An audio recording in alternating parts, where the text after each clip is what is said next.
अस्सलाम वालेकुम नाजरीन इस एपिसोड के आगाज़ में जंगल का मंजर दिखाया जाता है जहां पर उस्मान साहब और सुल्तान मसूद मौजूद होते हैं।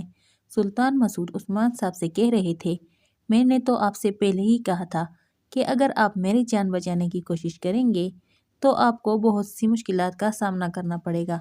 बिल आखिर ऐसा ही हुआ और मैं आपको ये बताना चाहता हूँ कि मुझे आपसे कोई भी शिकायत नहीं। मुझे तो पहले भी मारा जा रहा था। अगर अब भी मेरी मौत आई तो कोई बात नहीं, लेकिन मुझे इस बात की खुशी है कि पहले मेरे दहशत से जंगों में लोगों पर हेबतदारी हुआ करती थी, लेकिन बाद में मैं अपना मकसद भूल गया। लेकिन जब मेरी आपके साथ मुलाकात हुई तो आपने मुझे मेरा मकसद याद दिलाया और मैं दोबारा उसी रास्ते पर चलने लगा, यानी फतूहात के रास्ते पर। अब मुझे इस बात से कोई तकलीफ नहीं कि आप निहायत मजबूरी के तहत ये फैसला कर रहे हैं, बल्कि मुझे इस बात पर खुशी है कि आपने मुझे मेरा मकसद याद दिलाया और मैं एक सही रास्ते पर जाते हुए अपनी जान कुर्बान करने जा रहा हूँ। उस्मान साहब कहते हैं, मैंने कभी नहीं सोचा था कि ऐसी कोई सूरत हाल भी पैदा हो सकती है कि मुझे ये कदम भी उठाना पड़ेगा, लेकिन असमियान सुल्ताना ने हमारे हाथ और पैर बांध दिए हैं। इस वक्त मेरे पास कोई और रास्ता नहीं है। अगर मेरी जानिब से आपके साथ कोई बुरा हुआ हो या फिर मेरी किसी बात से आपको तकलीफ पहुंची हो तो मैं आपसे उसकी माफ़ी चाहता हूँ। सुल्तान मसूद जवाबन कहते हैं, मैं आपकी सूरत हाल से खूब वाकिफ़ हूँ, लिहाजा मुझे आपसे कोई शिकवा नहीं, इसलिए मैं आपको माफ़ करता हूँ। उस्मान साहब कहते हैं, अगर मेरे हक में आपने कभी कोई गलत फैसला लिया हो या फिर आपकी जानिब से मेरे साथ कोई और बुरा हुआ हो तो मैं अभी और इसी वक्त आपको माफ़ करता हूँ। दूसरी जानिब सराय का वो मंजर दिखाया जाता है जहाँ पर सुल्तान अलाउद्दीन मलहून खातून के सामने बैठकर वो खाना खा रहे होते हैं। खाना खाने के बाद सुल्तान अलाउद्दीन मलहून खातून का शुक्रिया अदा करते हैं और साथ ही साथ जमाइयाँ भी ले रहे होते हैं।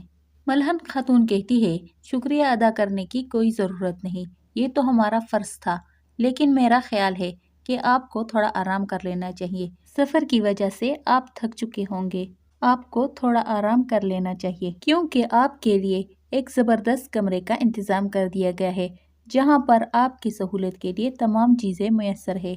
आप वहाँ पर आराम कर सकते हैं।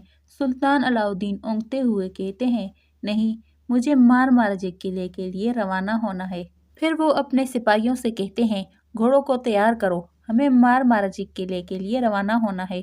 और जमाइया ले रहा होता है। फिर मलहन खातून वजीर से कहती है, मुझे लगता है सुल्तान अलाउद्दीन सफ़र की वजह से बहुत थक चुके हैं, लिहाजा इन्हें कमरे में ले जाइए ताकि ये थोड़ा आराम कर सके। वजीर को मलहन खातून की बात बिल्कुल भी अच्छी नहीं लगती, लेकिन फिर भी सुल्तान अलाउद्दीन को उठाकर उस कमरे की जानिब लेकर जाते हैं जहाँ पर उन्होंने आराम करना होता है। दूसरी जानिब मारमारजे किले का वो मंजर दिखाया जाता है जहाँ पर शेख अदाबाली और बाला खातून को फांसी के तख्ते की जानिब लेकर जा रहे होते हैं। वहाँ पर मौजूद तमाम तर लोग ये मंजर बड़ी हैरानी के साथ देख रहे होते हैं, क्योंकि वहाँ पर मौजूद कोई भी शख्स ये नहीं चाहता था कि शेख अदाबाली या बाला खातून को फांसी दी जाए।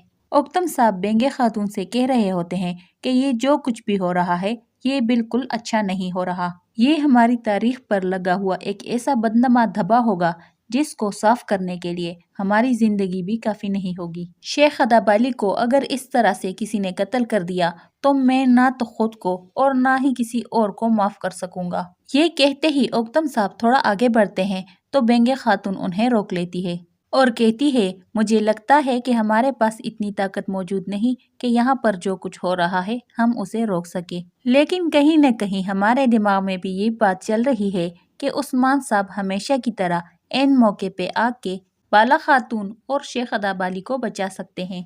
ओक्तम साहब कहते हैं, उस्मान साहब के पास कोई दूसरा रास्ता बाकी नहीं बचा कि वो हथियार डाल दे और शेख अदाबाली और बाला खातून को यहाँ पर बचाने के लिए आ जाएं। उक्तम साहब कहते हैं, अगर शेख अदाबाली की मौत इस तरह से हो गई तो तमाम तर तुर्कमान और कबाइल बाद में मिलकर बगावत जरूर करेंगे। बेंगे खातून कहती है कि लोहा ही लोहे को काटता है। उक्तम साहब कहते हैं, यहाँ पर कोई लोहा नहीं, यहाँ पर शेख अदाबाली की बात हो रही है। बेंगे खातून का इशारा उस्मान साहब की जानिब होता है, کہ عثمان صاحب ہی آکر ان کو بچا سکتے ہیں۔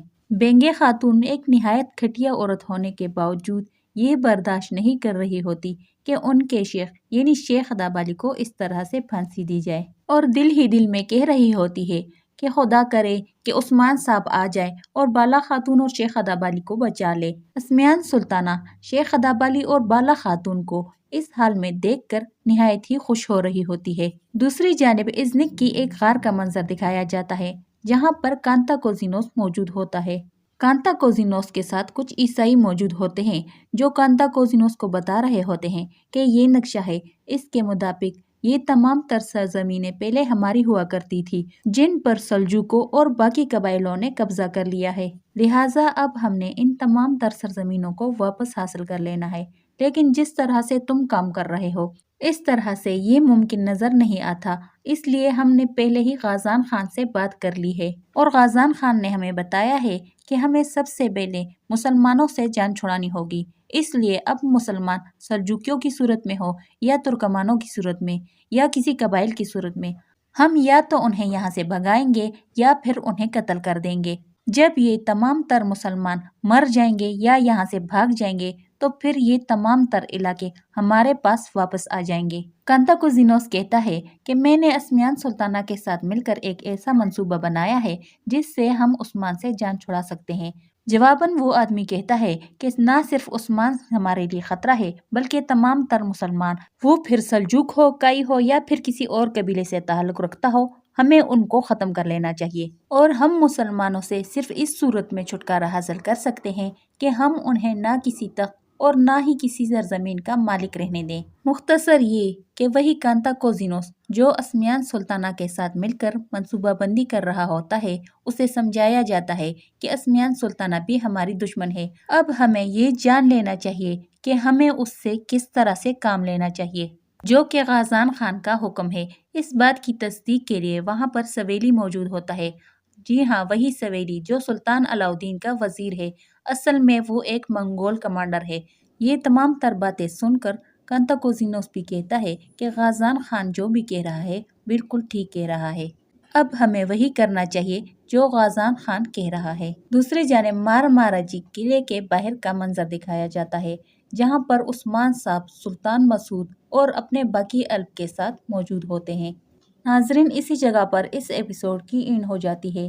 آپ لوگوں سے گزارش ہے کہ ہمارے چینل کو سبسکرائب کریں اور ویڈیو کو لائک کریں۔ شکریہ۔